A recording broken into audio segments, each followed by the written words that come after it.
Hello, and welcome back to City Skylines Rochester.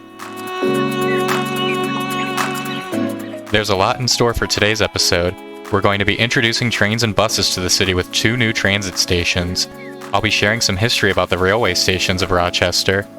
Later in the video, I'll also be completing some high-detail scenes, detailing some of the railway infrastructure. And lastly, I'll be building a mix of residential, commercial, and light industrial buildings to start bringing the city to life.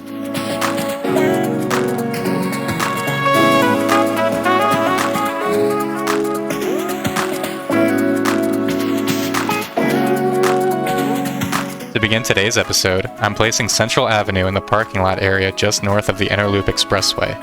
This is in preparation of placing the main focus of today's build, Rochester Station. Recently, I was able to commission this train station to try to get a much more realistic take on the modern rail services in the city.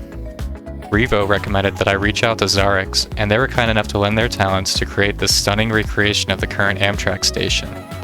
I've included a link to the Steam Workshop asset below. This station, along with many others in the Rust Belt, has a rich history dating back to the golden era of rail transportation. Since it was originally built in 1845 by the New York Central Railroad, Rochester Station has seen many different iterations. In 1882, the New York Central Railway Station, as it was called, was relocated to its current location east of High Falls. It was one of 4 major train stations serving the Rochester metropolitan area. In 1914, the station was torn down and replaced with a more modern and much celebrated design by Claude Bragdon.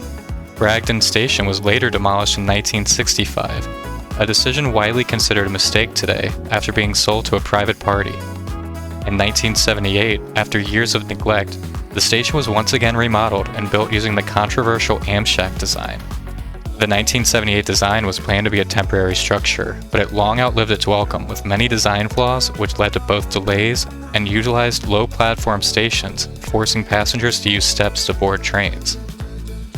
In 2017, the current station you see today was completed, and in 2019, it was given the name Lois Slaughter Rochester Station, honoring the late Congresswoman. The station is loosely based on the 1914 Bragdon Station design and houses original artifacts from the historic station, like the original clock and various plaques. Passengers can gain access to the platforms from the lobby using an underground tunnel. The station is also built to accommodate high-speed rail, which has not yet been planned for the city.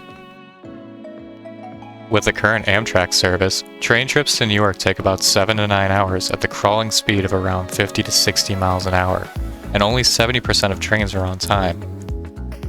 While it would be cool to see more high-speed rail in America, I think it's pretty safe to say that it's hard to imagine any projects coming to the Empire Corridor.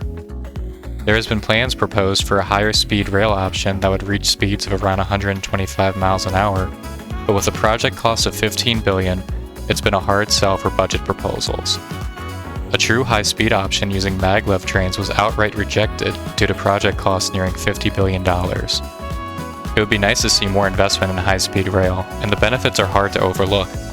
High-speed trains would reduce travel times, but also traffic congestion and pollution. At the same time, however, higher congestion areas and more popular routes should be considered a higher priority. Does Rochester need high-speed rail? Probably not. But in the second half of my project, I may look into other revitalization alternatives, like electrification of the rail. But I want to hear your ideas as well. Let me know in the comments below if you think I should bring high-speed rail or electric trains to Rochester, or if you have other ideas that could improve the train service for the area.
Now you can see I'm building out the greater rail network for the city, and to do this, I'm using the website OpenRailMap.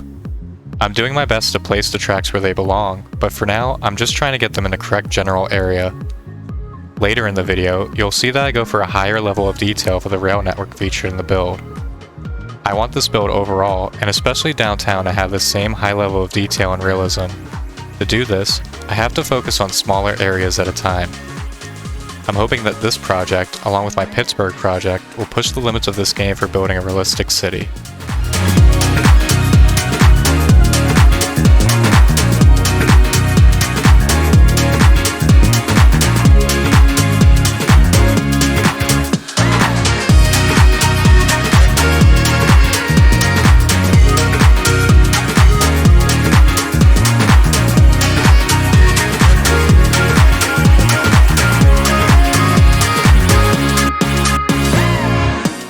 As I come back to detail Rochester Station and the nearby train overpass, I wanted to make a quick mention of my Discord server that I set up for these projects. I try to post these showcase episodes every 2 weeks since they take quite a bit of time from start to finish to create. If you're looking for more in between, I post some in-progress work as well as some behind-the-scenes pictures on my Discord server. It's also a great way to get involved with the projects I'm working on, whether you're a local or a City Skylines fan. The server is now home to 150 members and growing, with many locals from Rochester and Pittsburgh, as well as other popular City Skylines content creators and asset creators. If you'd like to become a member, get involved, or share your own City Skylines creations with the group, join today with the link in the description below.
If you followed my Pittsburgh series, you know by now that I love to include these small detailed scenes or Easter eggs based on real-life events and locations. In Pittsburgh, I built the bus that fell into the sinkhole on 10th Street, and also the bus that had to be rescued from the Fern Hollow Bridge in Squirrel Hill. Right now, I'm working on this really fun detail build based on the 11'8" overpass in North Carolina. While it's not the same bridge as the one I'm completing in the video, I noticed that some of the trucks were clipping through the 12.5-foot bridge. So I decided to create this detailed scene and use the Traffic Manager mod to restrict traffic from using this route. I used procedural objects to deform the truck and to make it seem like it was crushed under the bridge, and then I tried my best to recreate the real-life overpass with some decals and props.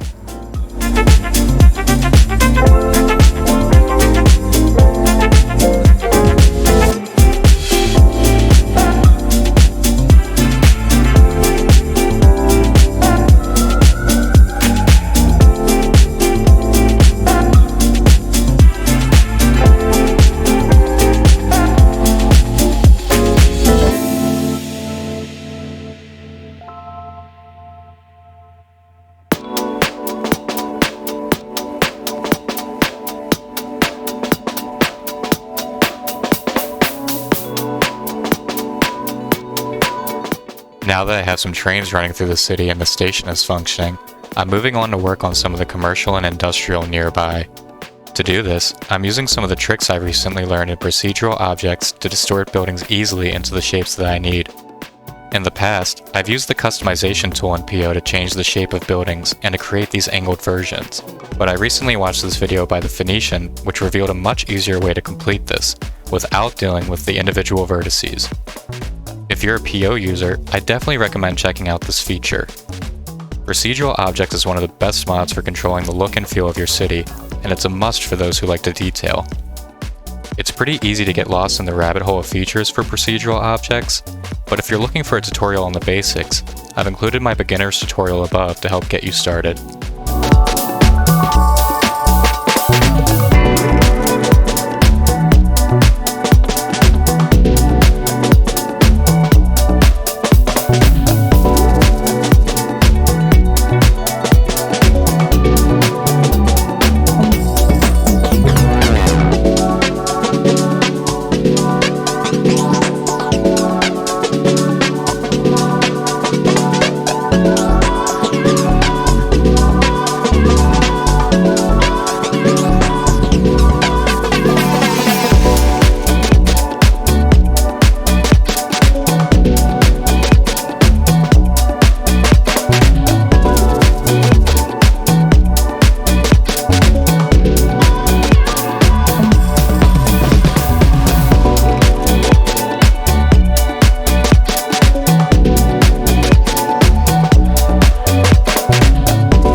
If you have a keen eye, you may have noticed from the cinematic shots that I updated this billboard later on to a more fitting design inspired by a real billboard in Rochester. I created this billboard based loosely on a parody or meme billboard that was shared in my Discord by one of the locals in the area. When this video releases, I'll try to also release the billboards to the workshop so you can use it in your cities as well if you'd like.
To begin wrapping up today's episode, I'm placing down some residential north of the train tracks on Ward Street between North Clinton Ave and St. Paul Street.